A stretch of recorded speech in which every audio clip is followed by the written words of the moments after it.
com contexto ou sem contexto, ele também é um pronome substantivo.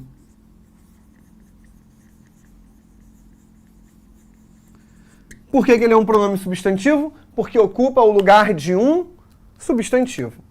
E nesse caso aqui, ele não é um pronome pessoal do caso reto.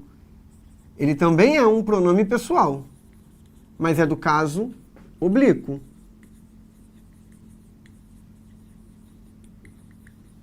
Ou seja, os pronomes pessoais do caso reto e do caso oblíquo servem para substituírem um substantivo. Se eles servem para substituição de um substantivo, eu os chamo sempre de pronomes substantivos, ok? Ou seja, esses dois importantes tipos de pronomes são utilizados por nós na relação de coesão textual para a garantia da substituição de um termo, evitando a sua repetição desnecessária. Ou seja, isso daqui é usado por nós por uma questão de coesão textual, elemento muito importante para a produção de texto de vocês, ok? Bom, dá um printzinho aí rapidinho e vamos voltar aqui.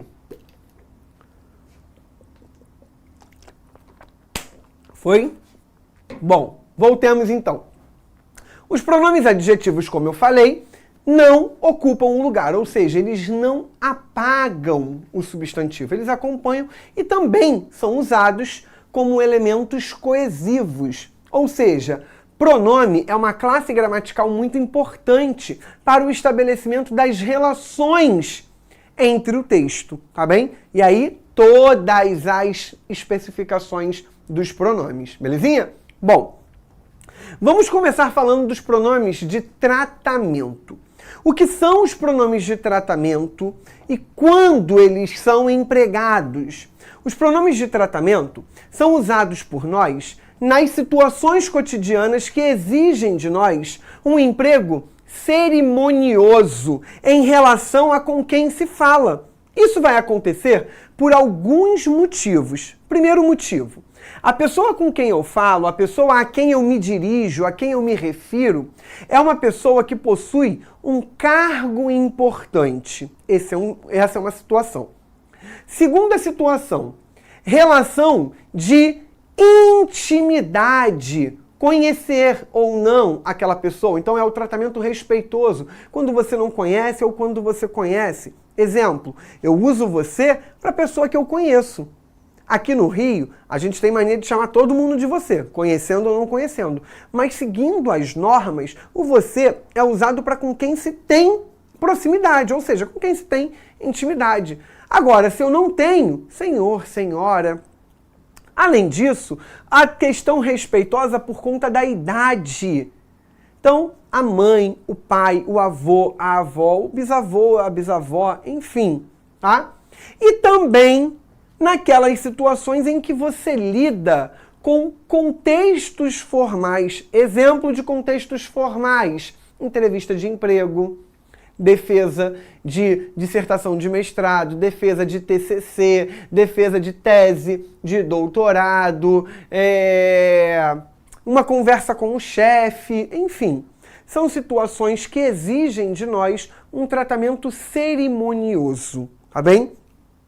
Eu listei aqui alguns pronomes de tratamento para que vocês tenham essa recorrência e observem as abreviações. Essas abreviações aparecem em muitas ocorrências, ou seja, em muitos casos não aparecem os pronomes por extenso, eles aparecem abreviados e vocês precisam saber que a abreviação X faz referência a determinada informação. E esse pronome se refere a quem na sociedade? Isso é muito importante. Então, Vossa Alteza tem como abreviação VA, tudo maiúsculo. E faz referência a príncipes, princesas, duques, duquesas. E aí, repara, tem que ter um pontinho, tá? Não é o V e o A juntinhos, não. É V.A. Vossa Eminência. O vossa é o V. O eminência é o E com maiúsculo, M-A minúsculos, ponto. Se eu quiser colocar no plural, eu tenho que acrescentar um S aqui. Aí o S é antes do ponto, tá? Aí seria E-M-A-S, ponto, ok? Faz referência aos cardeais. Vossa reverendíssima. V é a abreviação de vossa, sempre. V vai ser sempre a abreviação de vossa. O R maiúsculo é VMA, tudo minúsculo, ponto. Se eu quiser botar no plural, acrescento S antes. Faz referência aos sacerdotes e aos bispos. Vossa Excelência. O V, como sempre, o E maiúsculo, o X, o Azinho lá em cima, tá? E ponto. Se eu quiser passar para o plural, acrescento S e o ponto vem depois. E aí são para as altas autoridades da nossa sociedade. Exemplo, a gente usa Vossa Excelência em relação a um desembargador, a um juiz, a um ministro do Supremo Tribunal, beleza? Bom, aqui também posso usar para oficiais generais. É pouco usado nesse caso, mas é a pessoa também a quem se dirige esse tipo de correspondência. Vossa Magnificência.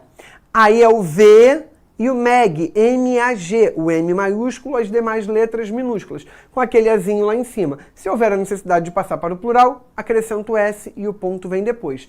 É usada para os reitores das universidades. É muito comum que um aluno escreva para os reitores e a gente encontra esse uso inadequado. As pessoas fazem referência a ele como professor ou o senhor.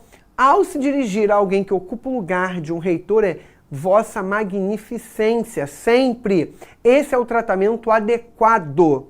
Ah, mas é meu amigo, foi meu professor, é meu orientador. É Vossa Magnificência. Naquela situação, ele é o seu reitor. Vossa Majestade é o V e o M e serve para reis, rainhas e também pode ser usado para imperador e imperatriz. Vossa Santidade é o V e o S, os dois maiúsculos, e faz referência ao Papa. Vossa Senhoria é o V e o S com aquele azinho lá em cima, tá? Se quiser passar para o plural, acrescento S. É um tratamento cerimonioso relacionado às mulheres.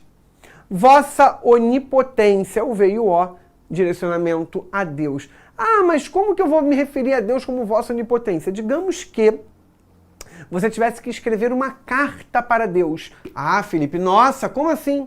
Queridos, em vestibular você pode. Então,